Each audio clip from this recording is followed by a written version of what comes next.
Last কয়েকদিন আপনাদের প্রশ্ন কেন আমাদের চ্যানেল থেকে এই ফোনটার রিভিউ আসছে না এখনো। Realme C85 non pro variant, Realme C85 Pro, এইটার রিভিউ আপনারা পেয়েছিলেন রিসেন্টলি। Realme C85 বাংলাদেশ মার্কেটে অফিসিয়ালি ওরা লঞ্চ করে দেয়, 2000 টাকা কমে নিয়ে আসছে, বাট স্পেক ওয়াইজ দুইটা সেম টু সেম। হ্যাঁ, একটা জায়গায় তো কস্ট কাটিং করছে, আর তা হলো ডিসপ্লে। আগেরটাতে আমরা অ্যামোলেড প্যানেল পেয়েছিলাম ফুল এইচডি প্লাস রেজলিউশনের, এখানে IPS HD প্লাস রেজলিউশন রয়েছে, তবে 144 হার্টজ হাই রিফ্রেশ রেট দিচ্ছে। তো এই হচ্ছে বিষয়াদি। আজকের ভিডিওতে আমরা এটা নিয়ে বিস্তারিত জানবো। আপনাদের যে প্রশ্নগুলো ছিল সবগুলোর উত্তরই পাবেন আশা করছি। এবং বাংলাদেশ মার্কেটে ওরা দুইটা ভ্যারিয়েন্টে লঞ্চ করে, 8 128GB, 6 128GB। বেস ভ্যারিয়েন্টের দাম হচ্ছে গিয়ে 18,999, পরবর্তী ভ্যারিয়েন্ট 20,999। সবকিছু মোটামুটি ক্লিয়ার। ডিজাইনের দিক থেকে আপনি বড় ভাইয়ের সাথে হুবহু সেম টু মিল পাবেন, আই মিন C85 Proর সাথে সেম টু সেম মিল পাবেন। রিয়ার প্যানেলের ডিজাইন বা হাতে নিলে একটু বাল্কি ফিল হয়, একটু চওড়া টাইপের স্মার্টফোন বলে আপনার কাছে মনে হবে। বাট হ্যাঁ, এটাতেও IP69 Pro এর রেটিং রয়েছে। পানিতে নিয়ে ঢোকার পসিবিলিটি খুবই কম। আপনি পানির নিচে গিয়েও চাইলে একটু ফটোগ্রাফিও করতে পারেন, হঠাৎ করে পানিতে ভিজে গেলেও সমস্যা নেই। অনলাইন তথ্য অনুযায়ী দেখলাম মিলিটারি স্ট্যান্ডার্ড 18S এর সার্টিফিকেশন রয়েছে, তো একটু শক্তপোক্ত অবশ্যই রেগুলার স্মার্টফোনের চাইতে। যারা রাফ অ্যান্ড টাফ ইউজার তাদের কাছে আবার এই বিষয়গুলো হয়তো প্রয়োজন পড়ে। রিয়ার প্যানেল আমরা এখানে দেখছি একটা RGB লাইট রয়েছে, নোটিফিকেশন লাইট হিসেবে এটা কাজ করে। বডি ফ্রেম প্লাস্টিকে তৈরি, রিয়ার প্যানেল প্লাস্টিক আছে, খুব সহজেই স্ক্র্যাচ পড়তে পারে, কেস ব্যবহার করা বরং ভালো। আর ডিসপ্লেতেও একটা প্রোটেকশন অবশ্যই ব্যবহার করেন, যদিও আমার কাছে ফোনটা একটু বেশি ভারী ভারী লাগে। এনিওয়ে, আমরা যদি ডিসপ্লেতে চলে যাই, এই ফোনটার কস্ট কাটিং এর জায়গায় মূলত এইটা। ডিসপ্লেটার সাইজ 6.8 ইঞ্চ, যা IPS LCD প্যানেল, 144 হার্টজ পর্যন্ত সর্বোচ্চ রিফ্রেশ রেট দিতে পারে। মোস্টলি এটা আপনারা পাবেন না, দুই একটা অ্যাপের ক্ষেত্রে পেতে পারেন। 120 হার্টজটাই ম্যাক্সিমাম ক্ষেত্রে পাবেন, 90 হার্টজেও কিছু কিছু অ্যাপ রান করে। আর 1200 নিটস পর্যন্ত HBM ব্রাইটনেস রয়েছে, ব্রাইটনেস ভালো। এই প্রাইস পয়েন্টের ফোনগুলোর সাথে কম্পেয়ার করতে গেলে সিমিলার একটা ব্রাইটনেস পাবেন, ব্রাইটনেস নিয়ে প্রবলেম হবে না। একদম ডিরেক্ট সানলাইটে ছবি তুলতে গেলে কিছু কার্ড আছে, যে কারণে ভিউটাও ভালো লাগে, কিন্তু ভালো লাগবে না লোয়ার চিনটা অনেক বেশি মোটা।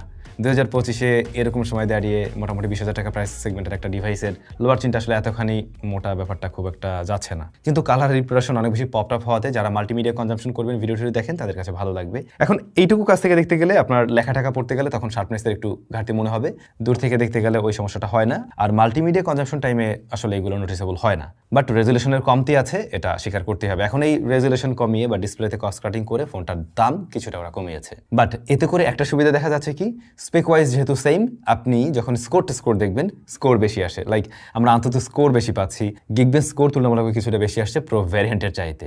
বাই দ্য ওয়ে, এটাতে প্রসেসর হিসেবে রয়েছে কিন্তু কোয়ালকম স্ন্যাপড্রাগন 685 4G যে চিপটা, ওটা রয়েছে। আর যেটা বললাম, র্যাম পাওয়া যাবে দুইটা ভ্যারিয়েন্ট, 6 এবং 8 128GB। আর হচ্ছে কি, এটা রান করে Realme UI 6 based on Android 15-এ। সো স্পেক ওয়াইজ আপনি সেম দেখছেন প্রো ভ্যারিয়েন্টের মতো, বাট ডিসপ্লেতে যেহেতু কিছুটা কস্ট কাটিং করে HD প্লাস করা হয়েছে, ওভারঅল পারফরমেন্সে এটা কিছুটা হলেও ইমপ্রুভমেন্ট দেখাচ্ছে। আই মিন, এই প্রসেসরকে এখন একটু প্যারা কম নিতে হচ্ছে, যে কোনো গ্রাফিক্স বা রেজলিউশনের ব্যাপারটা নিয়ে প্রসেস করতে গিয়ে একটু ওর প্যারা কম যাচ্ছে। দ্যাটস ওয়াই এই ডিভাইস তুলনামূলকভাবে একটু স্মুথ রেজাল্ট দেয়, সেটা সব ক্ষেত্রে আপনি লক্ষ্য করবেন। তাছাড়া রিয়েলমির UI যথেষ্ট ভালো হওয়াতে, অপটিমাইজেশন ভালো হওয়াতে যে কোনো কাজবাজ সহজেই হ্যান্ডেল করতে পারছে। ডে টু ডে লাইফে আমরা যে ধরনের অ্যাপ্লিকেশনগুলো ব্যবহার করি, সেগুলো ইজিলি হ্যান্ডেল করতে পারছে এই device. App open close time decent বলবো আমি, এই প্রাইস পয়েন্ট অনুযায়ী ঠিকই আছে। কোনো ধরনের ল্যাগ, আটকে যাওয়া বা একেবারে রিবুট নিচ্ছে এরকম প্রবলেম ফেস করিনি। তাছাড়া হিট জেনারেট কম করে এই ডিভাইসটা, যদিও বা এখন ওয়েদার এমনিতেও অনেক কুল, তো আসলে খুব বেশি গরম হতে দেখিনি এই ডিভাইস আমরা। এখন 6GB ভ্যারিয়েন্টের দাম 17-র আশেপাশে হলে পরে বোধ হয় বেশি পারফেক্ট হইতো, 17,500 হলেও ওকে ছিল, যেহেতু HD প্লাসটা অনেকের কাছে আসলে ম্যাটার করে। ওরা IPS দিয়ে এখানে যদি ফুল HD প্লাস দিত, আমার সেটা নিয়ে খুব একটা কমপ্লেন থাকতো না, কারণ অ্যামোলেডটা আমি ছাড়ছি, ওকে, আমি IPS নিয়ে 2000 টাকা কম, ফুল HD plus okay, but HD প্লাসটা অনেকের কাছে ম্যাটার করতে পারে।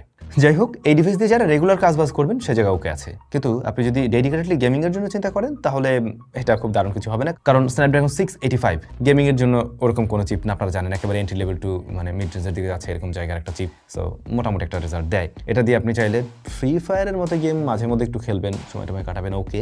2D টাইপের গেম খেলে সময় কাটাবেন, সেটা ওকে আছে। আর হ্যাঁ, এই গেমগুলো প্লে টাইমে খুব বেশি ব্যাটারিও বার্ন করে না, খুব বেশি হিট জেনারেটও করে না, হালকা ওয়ার্ম হয় আর কি। তো মাথায় এটা রাখতে পারেন, যদি গেমিংয়ের জন্য হয় তাহলে আমি বলবো এটা না নিন, বাট রেগুলার পারফরমেন্সের জন্য ঠিক আছে। আর UI এর ব্যাপারটা ভালো লাগবে, কিছু ব্লোটার এখানে আছে যেগুলো আপনি আনইনস্টল করে নিলেই ভালো। আর আমিও বলবো রিয়েলমি এত ব্লোটার ধরাই দিচ্ছে, যে এখানে কতগুলো আছে, more apps, must play, hot apps, hot games, অনেক কিছু আছে ভাই, এত কিছু লাগে না। যাই হোক, স্পিকার একটা এখানে ডুয়াল স্পিকার তো আমি আশা করছিলাম। এখন মোটামুটি 20,000 টাকার ফোনগুলোতে তো আসলে স্টেরিও স্পিকার থাকে, সো ওইটার একটা মিসিং আছে। বটম ফায়ারিংটা যথেষ্ট লাউড অ্যান্ড ক্লিয়ার সাউন্ড দেয় ঠিকই, কিন্তু স্টেরিওর মজাটা আপনাকে দিতে পারবে না কোনোভাবেই। Fingerprint scanner side mounted, AMOLED থাকলে হয়তো আন্ডার ডিসপ্লে পেতেন, এখন সাইড মাউন্টেড যেটা আছে এইটা আবার যথেষ্ট ফাস্ট অ্যান্ড একিউরেট। একটু ডিলে আছে যেটা অ্যানিমেশনের ডিসপ্লেতে শো করতে টাইম নেয়, বাট আসলে আনলক হয়। ব্যাটারি 7000 mAh অ্যান্ড 45 ওয়াটের চার্জিং সিস্টেম সাপোর্ট নিচ্ছে এই ডিভাইসটা। বাইপাস চার্জিং টেকনোলজিও সাপোর্ট নেয়। আপনারা যারা মানে খুব বেশি ব্যবহার করেন, চার্জিং টাইমেও ব্যবহার করার প্রয়োজন পড়ে, তাদের ক্ষেত্রে এটা হেল্প করবে। আর হ্যাঁ, রিভার্স চার্জিং টেকনোলজিও সাপোর্ট নেয়, চাইলে অন্য ডিভাইসকে চার্জ করা যাবে, যেহেতু ব্যাটারিটা অনেক বড় সড়ো। এখন এই 7000 mAh এর যতগুলো ফোন আসে, অনেকেই ভাবেন যে 5000 mAh এর তুলনায় 7000 mAh এর ব্যাটারি ব্যাকআপ দেবে একদম টপ লেভেলে, সেই লেভেলে। ব্যাপারটা আসলে কিন্তু আমরা তেমনটা দেখি না। 5000 mAh থেকে 7000 mAh যে আসছে, আমরা কিছুটা বাড়তে দেখছি, কিন্তু একদম ডাবল জাম্প করে ফেলবে ব্যাপারটা এমন না। তো এই ফোন আপনি 1.5 দিনের মতো ব্যবহার করতে পারবেন যদি একজন ডিসেন্ট ইউজার হয়ে থাকেন। ওরকম হেভি ইউজার হয়ে থাকলে একদিন প্লাস টাইম এরকম। তো যারা ভাবেন যে 7000 mAh মানে একদম আমি 3-4 দিন ব্যবহার করে ফেলবো, বিষয়টা আসলে এরকম কিন্তু হয় না। এটা একটু মেগাপিক্সেলের মেইন শুটার, সামনে 8 মেগাপিক্সেলের শুটার। মূলত এগুলোই কাজের এই ডিভাইসের যত ক্যামেরা আছে যা দেখতে পান সবকিছু মিলে। এখন ছবি, প্রসেস সবকিছু একই রকম দেখবেন, একদম আগের স্মার্টফোনটার মতোই এক্স্যাক্টলি সেম। খুব বেশি হাইলাইট টাইলাইট চলে আসলে সেগুলো ব্যালেন্স করতে গিয়ে একটু হিমশিম খাই ডিভাইস। কিছুটা লেন্স ফ্লেয়ার পেয়েছি, যেটা আমার কাছে একটু বেশি লাগছে। খুব লো লাইট এরিয়াতে অনেক বেশি সফট করে ফেলে, কিন্তু যদি প্রপার লাইটে দেওয়া যায় তাহলে শার্পনেস, ডিটেল অন পয়েন্টে রাখে। আর রিয়েলমির ফোনের যে একটা টোন, ওইটা আমরা দেখতে পাই একটু ভাইব্রেন্ট ওয়ার্মের দিকে টোন, যে জিনিসটা এখানেও আছে এই স্মার্টফোনের ম্যাক্সিমাম ক্লিকে আপনারা সেই ব্যাপারটা নোটিস করবেন। পোর্ট্রেট মোডে এজ ডিটেকশন কিছু কিছু জায়গায় মিস করে, বিশেষ করে চুল এরিয়া বা মানে খুব কাছাকাছি যদি কোনো পাতা থাকে সেগুলোকে মিস করে। আর ব্যাকগ্রাউন্ডে যদি হেভি হাইলাইট চলে আসে, এক্সপোজার কন্ট্রোল করতে গিয়ে একটু হিমশিম খায় কিন্তু এই ডিভাইস। ফ্রন্ট ফেসিং ক্যামেরাটাতে ইমপ্রুভমেন্ট পাবেন এবং আগের চাইতে একটু শার্প, একটু ডিটেইলড ছবি মনে হবে, বিশেষ করে প্রপার লাইটিং কন্ডিশনে। লো লাইটে খুব একটা নোটিসেবল তফাৎ আপনি পাবেন না। ভিডিও সর্বোচ্চ 1080p 30fps রেকর্ড করতে পারে এই ডিভাইসটি। আর প্রয়োজনীয় সেন্সরসগুলো ঠিকভাবে ওয়ার্ক করছে, সেই সাথে নেটওয়ার্ক কানেক্টিভিটিতেও কোনো প্রবলেম নেই। এই ছিল আপনাদের রিয়েলমি C85। এখন রিয়েলমি C85 এর মেইন কস্ট কাটিং এর জায়গা হচ্ছে কি এর ডিসপ্লে। ইমপ্রুভমেন্টের জায়গাটা আমরা দেখতে পাই যদি প্রোর সাথে কম্পেয়ার করি, এইটার ফ্রন্ট ফেসিং ক্যামেরা। আরেকটা বিষয় হলো ডিসপ্লেটা যেহেতু HD+ হয়ে গেছে, ওই জায়গাতে প্রসেসরের প্রেশার কম নিতে হয়, দ্যাটস ওয়াই ওভারঅল পারফরমেন্সে কিছুটা ইমপ্রুভমেন্ট আপনি লক্ষ্য করবেন। এখন দাম ওরা আরো একটু কম রাখতো যদি 1000 খানেক টাকার মতো, তাহলে ডিলটা আরো বেশি পারফেক্ট হতে পারতো। আইদার এই যে প্রাইস পয়েন্ট আসছে এখানেই IPS ডিসপ্লে ফুল HD+ হলে আমার মনে হয় একেবারে জমে যেত। আপনাদের কাছে রিয়েলমির এই ডিভাইস কেমন লেগেছে কমেন্ট করে জানাবেন। এই ডিভাইসটা তারা চয়েস করতে পারেন যাদের একটু রাফ অ্যান্ড টাফ টাইপের ফোন দরকার, দীর্ঘদিন আসলে একটু শক্তপোক্ত এরকম ফোন দীর্ঘদিন ব্যবহার করবেন, আপনি খুব একটা যত্নশীল হতে পারেন না, তারা দেখতে পারেন। কেমন লেগেছে কমেন্ট করে জানাবেন। ভালো থাকুন, দেখা হচ্ছে নতুন ভিডিওতে।